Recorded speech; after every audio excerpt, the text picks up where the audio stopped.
Welcome to simple recipe. ಇವತ್ತು ಸೋರೆಕಾಯಿ ಹಾಕ್ಬಿಟ್ಟು ಮಜ್ಜಿಗೆ ಹುಳಿ ಮಾಡೋದನ್ನ ನೋಡ್ಕೊಂಡು ಬರೋಣ. ಸಿಂಪಲ್ಲಾಗಿರುತ್ತೆ, ಚೆನ್ನಾಗಿರುತ್ತೆ. ಮನೇಲಿ ಮಾಡ್ಕೊಂಡು ಹೇಗಿದೆ ಅಂತ ತಿಳಿಸಿ. ನಾನಿಲ್ಲಿ ಸೋರೆಕಾಯಿನ ಸಣ್ಣದಾಗಿ ಕಟ್ ಮಾಡ್ಕೊತಾ ಇದ್ದೀನಿ. ತೊಳ್ಕೊಂಡು ಇಷ್ಟು ಸಣ್ಣದಾಗಿ ಕಟ್ ಮಾಡಿಕೊಂಡ್ರೆ ಸಾಕು. ಕಟ್ ಮಾಡ್ಕೊಂಡು ಒಂದು ಪಾತ್ರೆಯಲ್ಲಿ ಸೇರಿಸ್ಕೊಂಡು ರುಚಿಗೆ ತಕ್ಕಷ್ಟು ಉಪ್ಪು ಹಾಕ್ಕೊಂಡು ಸ್ವಲ್ಪ ನೀರನ್ನ ಬೇಯಕ್ಕೆ ಎಷ್ಟು ಬೇಕೋ ಅಷ್ಟು ನೀರು ಹಾಕ್ಕೊಂಡು ಇದನ್ನು ಬೇಯಕ್ಕೆ ಇಟ್ಕೊಳ್ಳೋಣ. ಕುಕ್ಕರಲ್ಲಿ ಮಾಡೋದಾದರೆ ಒಂದು ವಿಷಲ್ ಕೂಗಿಸ್ಕೊಂಡ್ರೆ ಸಾಕು. ಸೋರೆಕಾಯಿ ತುಂಬ ಎಳೆದಿದೆ, ಹಂಗಾಗಿ ನಾನು ಸಿಪ್ಪೆ ಏನೂ ತಕ್ಕೊಂಡಿಲ್ಲ. ತಿರುಳು ಕೂಡ ಹಂಗೆ ಇಟ್ಕೊಂಡಿದ್ದೀನಿ. ಒಂದು ಲಿಡ್ನ ಕ್ಲೋಸ್ ಮಾಡಿ ಸೋರೆಕಾಯಿ ಎಲ್ಲ ಸಾಫ್ಟ್ ಆಗಬೇಕು, ಅಲ್ಲಿವರೆಗೂ ಬೇಯಿಸ್ಕೊಬೇಕು. ಇನ್ನು ಒಂದು ಕಡೆ ಪ್ಯಾನಲ್ಲಿ 1 ಸ್ಪೂನ್ ಆಗೋಷ್ಟು ಎಣ್ಣೆನ ಹಾಕ್ಕೊಂಡು 1 ಸ್ಪೂನ್ ಜೀರಿಗೆ, 1 ಸ್ಪೂನ್ ಸಾಸಿವೆನ ಹಾಕ್ಕೊತಾ ಇದ್ದೀನಿ. ಎಣ್ಣೆ ಬಿಸಿ ಆದಮೇಲೆ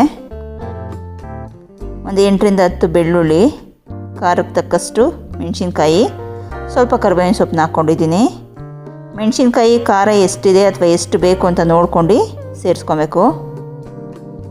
ಈ ಮೆಣಸಿನ್ಕಾಯಿ ಎಲ್ಲ ವೈಟ್ ಆಗಿದೆ ನೋಡಿ, ಅಲ್ಲಿವರೆಗೂ ಫ್ರೈ ಮಾಡ್ಕೊಂಡು ಫ್ಲೇಮ್ನ ಆಫ್ ಮಾಡ್ಕೊಂಡು ತೆಂಗಿನಕಾಯಿನ ಸೇರಿಸ್ಕೊಬೇಕು. ಒಂದು 2ರಿಂದ 3 ಸ್ಪೂನ್ ಆಗೋಷ್ಟು ತೆಂಗಿನಕಾಯಿನ ತಗೊಂಡಿದ್ದೀನಿ.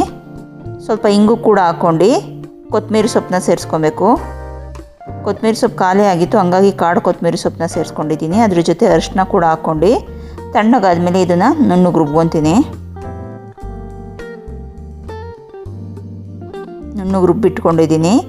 ಇದು ಕಾಯಿ ಬೆಂದಿದೆಯಾ ಅಂತ ನೋಡ್ಕೊಂಡು ಈ ಮಸಾಲೆ ಕೂಡ ಅದಕ್ಕೆ ಸೇರಿಸ್ಕೊಬೇಕು. ಕಾಯಿ ಸಾಫ್ಟ್ ಆಗಿದೆ.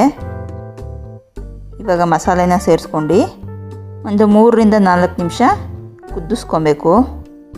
ಕಾಯಿಗೆ ಮಸಾಲೆ ಎಲ್ಲ ಹಿಡ್ಕೊಬೇಕು. ಸ್ವಲ್ಪ ನೀರು ಕೂಡ ಸೇರಿಸ್ಕೊತಾ ಇದ್ದೀನಿ. ಉಪ್ಪು ಕಡಿಮೆ ಅನಿಸಿದ್ರೆ ಇನ್ನೊಂದು ಸ್ವಲ್ಪ ಉಪ್ಪು ಕೂಡ ಸೇರಿಸ್ಕೊಂಡು ಒಂದು 3-4 ನಿಮಿಷ ಇದನ್ನು ಕುದಿಸ್ಕೊಬೇಕಾಗತ್ತೆ.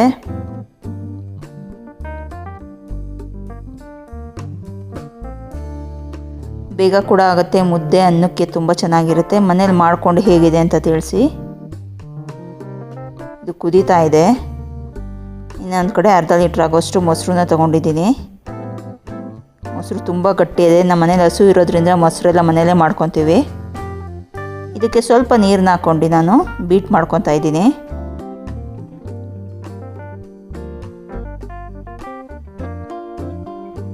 ಇಷ್ಟಾದರೆ ಸಾಕು.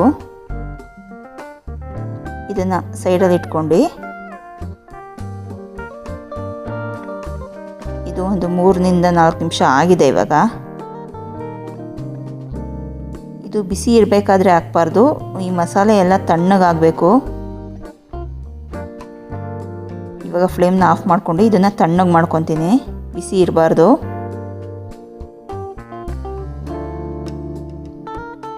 ತಣ್ಣಗಾದ್ಮೇಲೆ ಮಜ್ಜಿಗೆನ ಸೇರಿಸ್ಕೊಬೇಕು. ಇದು ತಣ್ಣಗಾಗಿದೆ. ಇವಾಗ ಗಟ್ಟಿ ನೋಡ್ಕೊಂಡು ನಿಮಗೆ ನೀರನ್ನ ಸೇರಿಸ್ಕೊಬೇಕು. ಬೇಕು ಅಂದರೆ ನೀರನ್ನ ಸೇರಿಸ್ಕೊಳ್ಳಿ.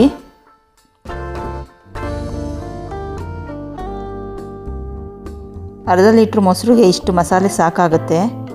ಸಾಂಬಾರು ರೆಡಿಯಾಗಿದೆ. ಉಪ್ಪು ಬೇಕು ಅಂದರೆ ಇನ್ನೂ ಸ್ವಲ್ಪ ಉಪ್ಪು ಕೂಡ ಸೇರಿಸ್ಕೊಂಡು ಮಿಕ್ಸ್ ಮಾಡ್ಕೊಬೋದು.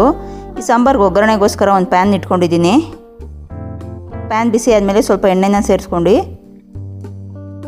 ಸಾಸಿವೆ ಕೂಡ ಹಾಕ್ಕೊಬೇಕು. ಸಾಸಿವೆ ಎಲ್ಲ ಚಟಪಟ ಅಂತ ಸಿಡಿದ್ಮೇಲೆ ಒಂದು ಬ್ಯಾಡಗಿ ಮೆಣಸಿನ್ಕಾಯಿ ಮತ್ತು ಸ್ವಲ್ಪ ಕರಿಬೇವಿನ ಸೊಪ್ಪನ್ನ ಸೇರಿಸಿ ಒಗ್ಗರಣೆ ಹಾಕ್ಕೊಂಡು ಈ ಮಿಶ್ರಣನ ಸಾಂಬಾರಿಗೆ ಸೇರಿಸ್ಕೊಂಡ್ರೆ ಸಾಂಬಾರು ರೆಡಿ ಆಗುತ್ತೆ. ಮುದ್ದೆ ಅನ್ನೋದ ಜೊತೆ ತುಂಬ ಚೆನ್ನಾಗಿರುತ್ತೆ. ಮನೇಲಿ ಮಾಡ್ಕೊಂಡು ಹೇಗಿದೆ ಅಂತ ತಿಳಿಸಿ. ನಮ್ಮ ರೆಸಿಪಿಗಳೆಲ್ಲ ನಿಮ್ಗೆ ಇಷ್ಟ ಆದರೆ ಲೈಕ್ ಮಾಡಿ, ಶೇರ್ ಮಾಡಿ, ಸಬ್ಸ್ಕ್ರೈಬ್ ಮಾಡಿ. ಮನೇಲಿ ಮಾಡ್ಕೊಂಡು ಹೇಗಿದೆ ಅಂತ ಕಮೆಂಟ್ ಮಾಡಿ ತಿಳಿಸಿ.